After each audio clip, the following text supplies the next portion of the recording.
Transformed by Art3misiA, Part 2.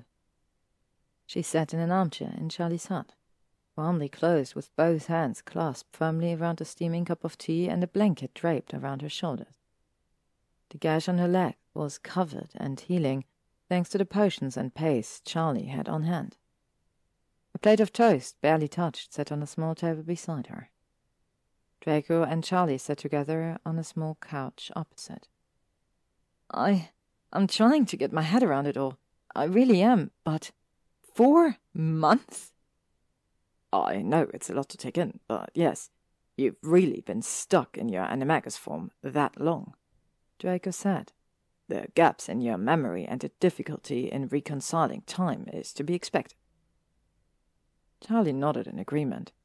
Dragons don't tend to have much use for calendars and dates. They set their own schedules. It was meant to be a joke, and Hermione's lips twisted up in a forced half-smile, but Draco could tell she didn't see the humor in the situation. And you really think it's to do with this? She touched her chest in a place where Dollarhoff's scar lay hidden beneath her clothes. As far as our research has been able to tell us, it's likely, Draco said. Luckily, the bastard is still alive and not completely mad. Pretty impressive, really, given it's his second stint in Azkaban. We convinced him it was in his best interest to tell us as much as he could about the curse he used on you. The smile Hermione gave in response to Draco's word was more genuine. She raised an eyebrow and looked at him knowingly. Dare I ask what methods you used to convince him? Best not. Hermione gave herself a half-shrug and sipped on her tea, a pensive expression on her face as she mulled over what Draco and Charlie had told her. Over the last year, she had secretly been working to become an animagus. Given her celebrity-like status, she disregarded the rules and avoided informing the Ministry of her intentions, not wanting to risk the information getting out. I don't want the whole wizarding world to watch me, she explained to Draco one evening not long after confiding in him about the goal she had set herself. I'm constantly observed as it is. The last thing I need to be is distracted by gossip about how far along I am and debates over whether I'll be able to do it. Dung would probably start a book on the odds of me succeeding and what form I might take. I have every faith that you'll do it, and in record time, he replied. But you're right. If you inform the Ministry, it's bound to get out, and Dung would definitely run the book. The slippery bugger would make a killing. She had indeed done it, as Draco knew she would. He was just as surprised as Hermione when she took on the form of a Hebridean black after drinking the carefully cultivated potion in the midst of a heavy electrical storm. The storm had been exceptionally powerful, so much so that it caused substantial damage across northern England where it had landfall. Whether the power of the storm had influenced her transformation, or things would have turned out the same regardless, neither of them knew. What they did know, however, was that having a dragon as one's animagus was exceedingly rare. This presented a new problem. I definitely can't tell the Ministry now, Hermione said worriedly once she was in human form again. Who knows how they'd react? And it's not like I can just change into my animagus form at any opportunity anyway. I'd have to be well away from other people. It's practically useless. She was almost hyperventilating at this point. Draco forced her to take a calming draught so she would be able to think more clearly. Hermione had been almost certain her animagus form would be an otter or similar small mammal, given the form of her Patronus, and the shock at the result had affected her greatly. I'll go and talk to Charlie, she decided once she had calmed somewhat. I'll need to know more about dragon physiology and capabilities, so I can become accustomed to my form and practice how to move naturally. Draco wasn't sure Charlie could be trusted, but Hermione empathetically defended the older Weasley. Out of everyone I know, he's one of the few who can truly keep a secret, she explained. And besides, since he's the only dragon expert I know, I don't feel I have many other options.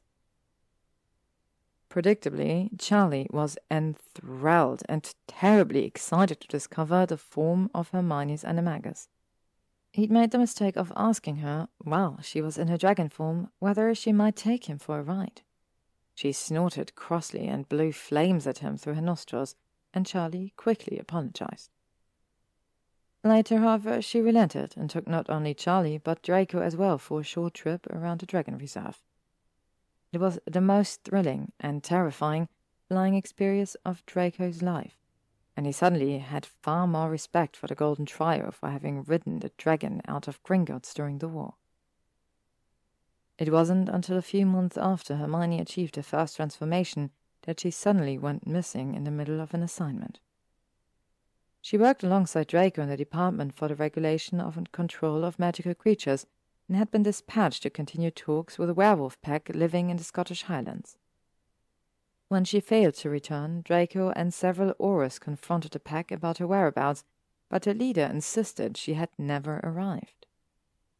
Weeks of fruitless searching followed, with Draco growing more distraught with every day that passed with no news.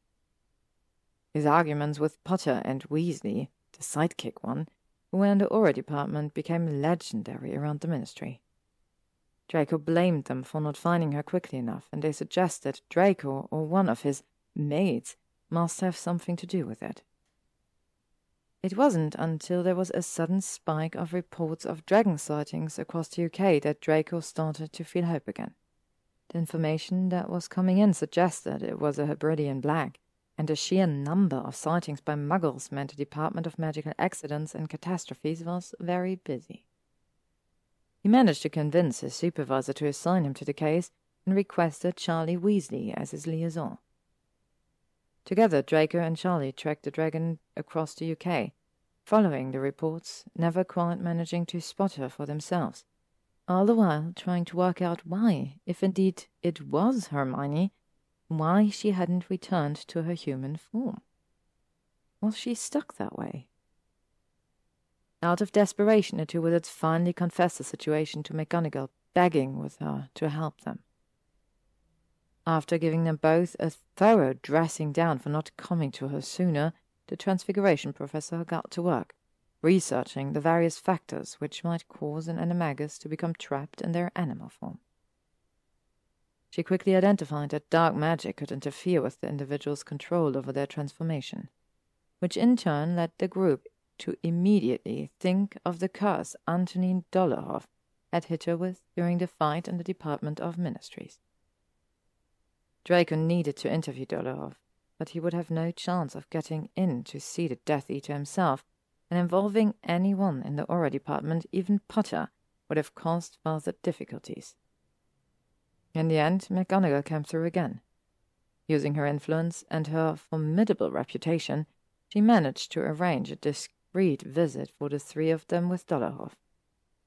From there, persuading Dolohov to talk fell to Draco and the arsenal of dark curses and hexes he'd been forced to learn while Voldemort resided at Malfoy Manor. At last, he'd found a use for them. Eventually, the Death Eater told them all they needed to know about the curse he used, how it affected the victim, and how to mitigate the damage. Now all they had to do was find a way to reverse the transfiguration so they could treat the curse. Oh, and, of course, catch Hermione in her dragon form. And that's what happened, Draco finished. That's been our lives for the past few months, trying to find a way to get you back to being you while chasing you all over the United Kingdom. Well, I'm terribly sorry to have inconvenienced you, Hermione huffed, but despite her folded arms and exaggerated frown, he knew she wasn't really upset by his comment. After a moment of pouting, she dropped her hands into her laps with a sigh. Is Minerva terribly cross with me? She asked quietly. You? Her favorite star student? Never. Draco scoffed. She was a bit put out that you didn't confide in her about your animagus training, but she was impressed to learn what form you took. Truth be told, Charlie chimed in, I think she was a bit disappointed you didn't turn into a lion. A dragon is magnificent, but it isn't very Gryffindor-like. Neither is Hermione's penchant for vengeance when someone dares cross her. That's more of a Slytherin trait, Draco said. Turning to Hermione, he added, Perhaps the ruthless and terrifying part of your nature contributed to your final form. She sighed. I guess I'll never know for sure. Either way, I don't think I'll be transforming anytime soon. I'd rather not get stuck again. Hermione, how did you get stuck? Charlie asked. Do you remember? I do, but only very vaguely, Hermione said. I decided I would try flying to meet the werewolf pack instead of apparating in several jumps. I found a secluded spot in the countryside just outside of London, and I recall willing to change. And that's it. Nothing after. She shrugged helplessly. I guess that's when Dolohov's curse activated. The first few times I was in my animagus form, I was fully cognizant of my surroundings and in complete control of myself. And this time it was like I was a passenger. I saw through my dragon's eyes, felt what she felt, but I wasn't aware of myself. I know that makes no sense, but it's the best way I can think of to describe it. Just then they were interrupted by a knock on Charlie's door. He went to answer it, and Draco could hear Belby on the other side. Sorry to interrupt, but one of the shop blokes said I should look for you here, and... Belby's face peered past Charlie's large frame, and he gasped.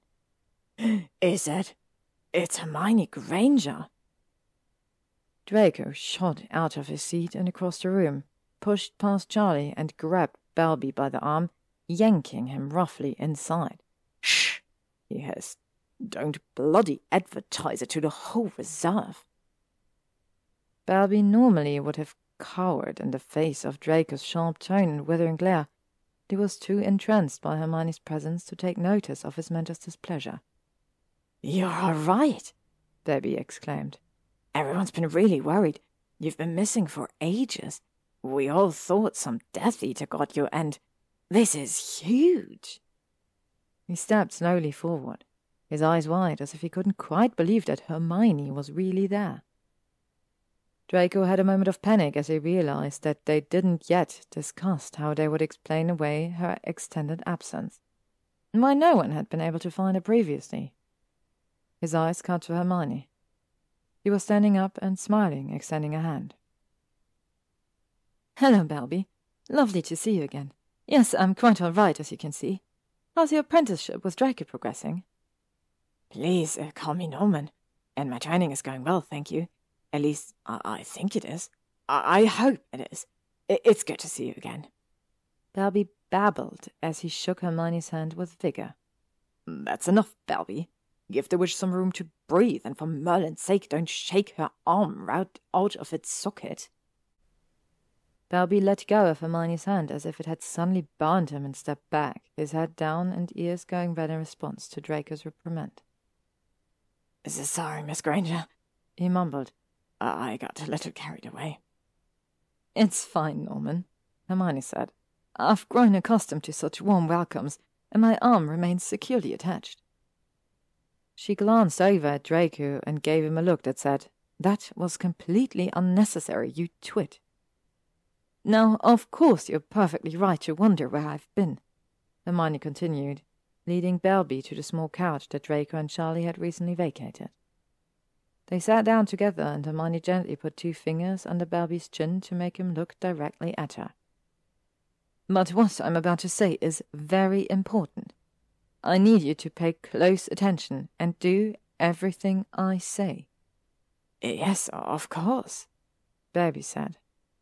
His eyes were wide with wonder, and he leaned forward slightly in anticipation of the information she was about to impart to him.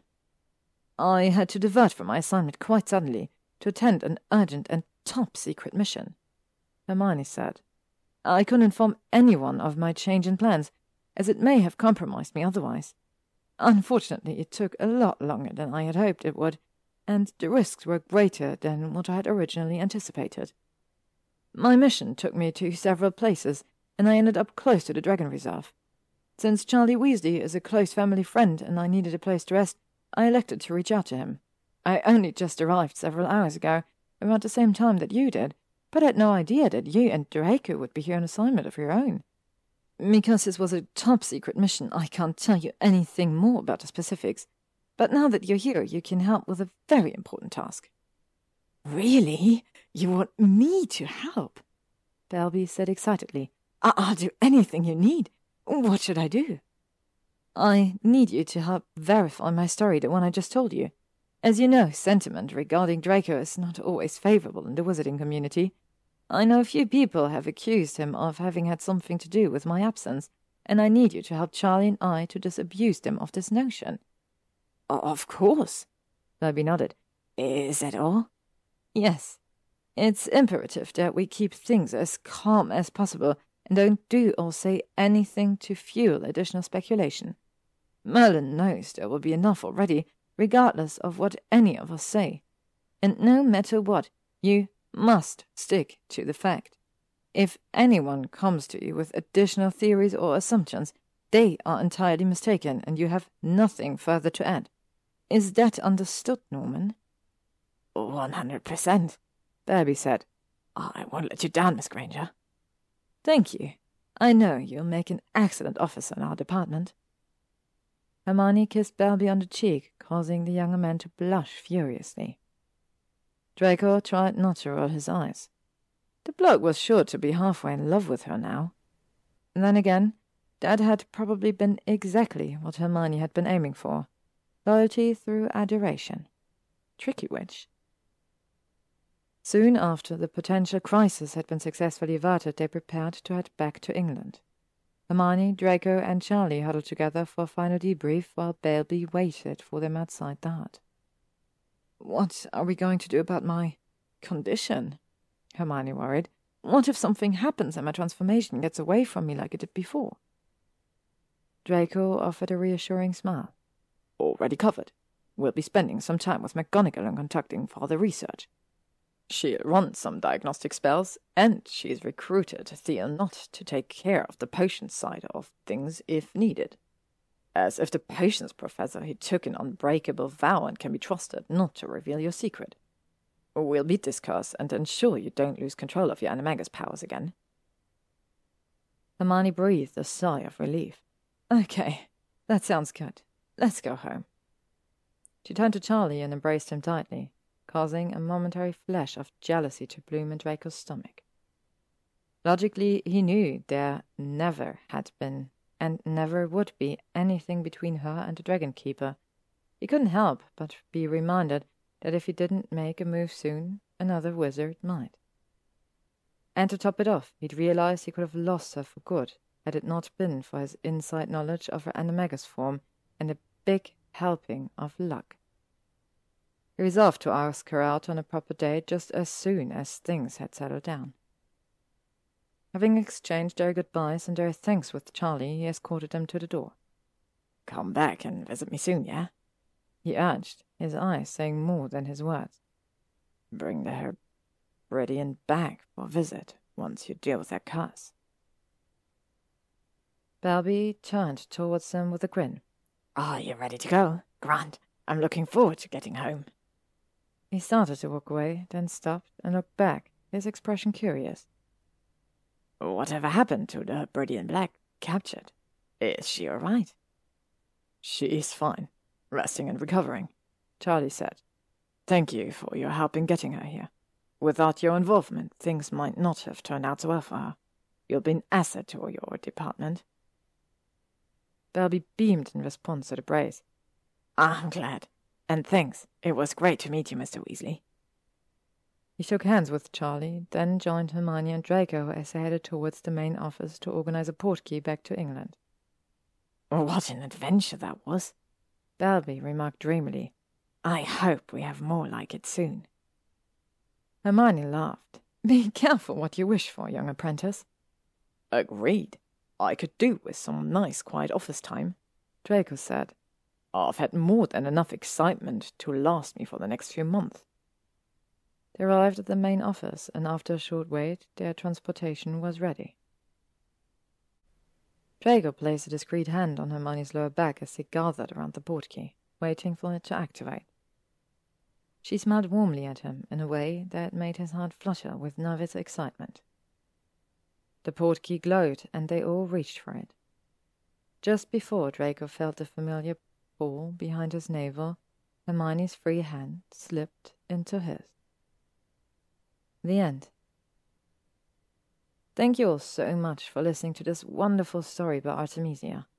I really hope you enjoyed it, and don't forget to like and subscribe, especially because starting from the 1st of October, there will be a fall Halloween Fanfic festival happening on this very channel with a new one-shot or short stories. I think the maximum is 2 chapters every day. So you really don't want to miss that. It was a lot of fun recording it. It was a lot of work, and I'm so excited to share it with you. So I'm very happy if you guys stick around for that, and I will hear you very soon.